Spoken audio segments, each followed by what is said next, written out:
The first thing you need to know about Cyanotype is you're going to mess up, but that's par for the course.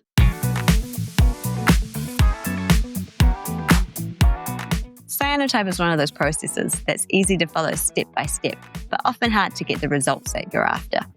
There are just so many variables. The amount of sun, the atmospheric conditions, the time of year, how you coat your paper, how you wash your paper, your negative, and the list goes on. Today, I'm going to show you my Cyanotype process, plus some real tips that will actually make a difference. As a full-time artist specializing in Cyanotype, I've been refining my process for years. And in this video, I'm going to show you everything that I wish I knew when I was first getting started. Here's how I approach the whole process.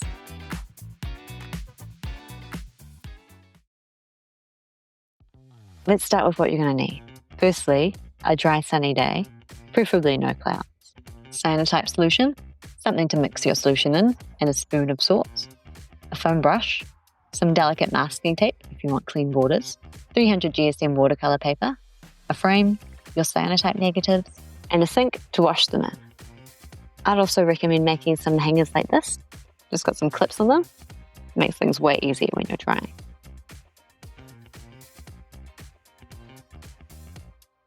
To make a negative, you're going to open your image in Photoshop or some software like that. For this one, I've cut out the background. Make it black and white. Then you're going to adjust the contrast, shadows, midtones, and highlights. Make your image look quite contrasty.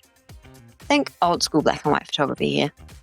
You can play around, but you want good blacks and whites in the image.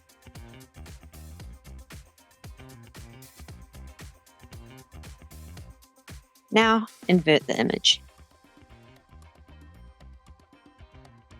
Next, you're going to open up an A4 page, because that is the size we are printing the negative, and drag your image over and adjust it to the size you want it to be.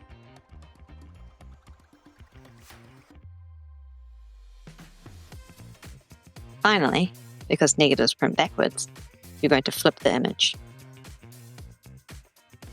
Voila, a negative. So from here, you're going to print it onto a transparent sheet, and you'll have a negative that looks something like this.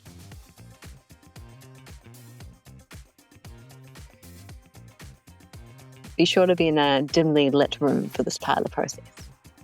Get your Cyanotype solution. I have Jacquard Cyanotype here. I mixed the solution from scratch myself and put them into my old Jacquard bottles. But you can buy the pre-measured just add water kits from most art supply shops. Now what you're going to do is measure equal amounts of part A and B into your bowl and stir. Next, we brush on the solution. You're aiming for even coverage here, and I like to do 2 coats or 2 passes over the paper.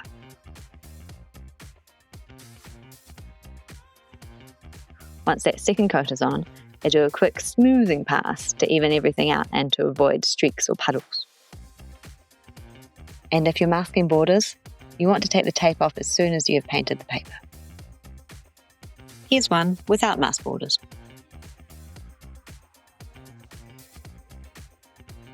We're also going to do an extra sheet which I haven't filmed. This piece will be used as a test print so we can get our exposure time. Now we hang them to dry. Drying time depends on how warm it is. For me, it's about an hour.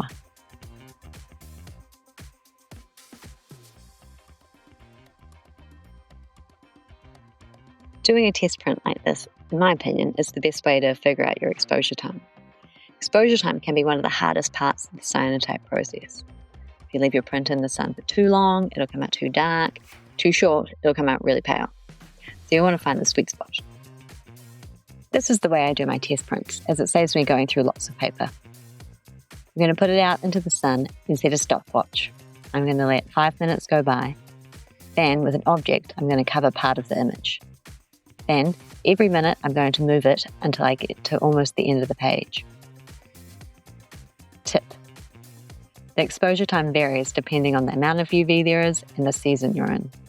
Today is autumn in New Zealand, and my weather app tells me the UV index is currently 3. To give you an idea of times, in summer here, my exposures are around 3 minutes, And in spring and autumn, they are around 7 minutes, depending on the day. However, I know a lot of overseas artists who often have 10 to 20 minute exposure times, so you really need to test for yourself. And now we wash the paper.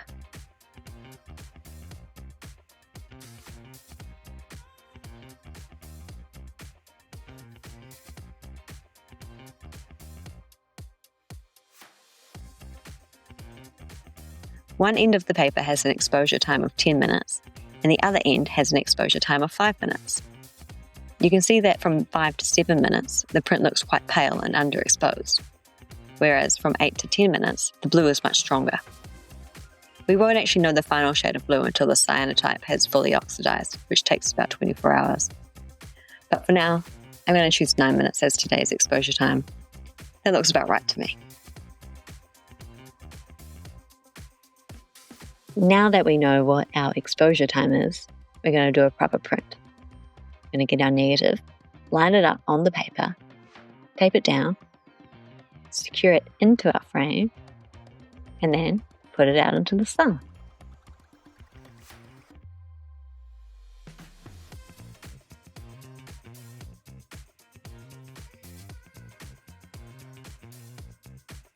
This is how I wash my prints. Always use cold water and make sure you immediately get water over the whole print. I give it a little swish around, then leave it submerged in the sink until it really starts changing colour. After that, I pull it out for another swish to see if all the chemicals have run off. You want to take the print out of the wash once the image has fully come through. If you underwash it, the whites in your image can turn blue, but if you leave it in for too long, the blue will fade.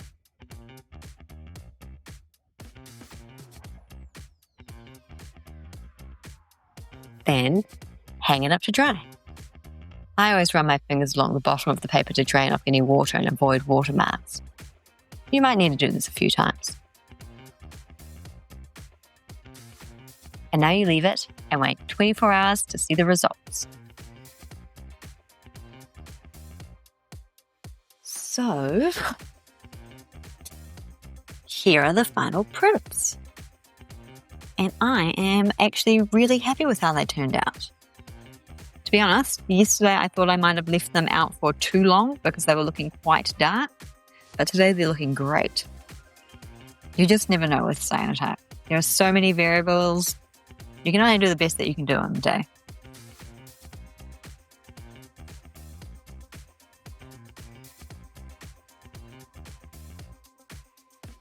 So yeah, that is how I make my cyanotypes.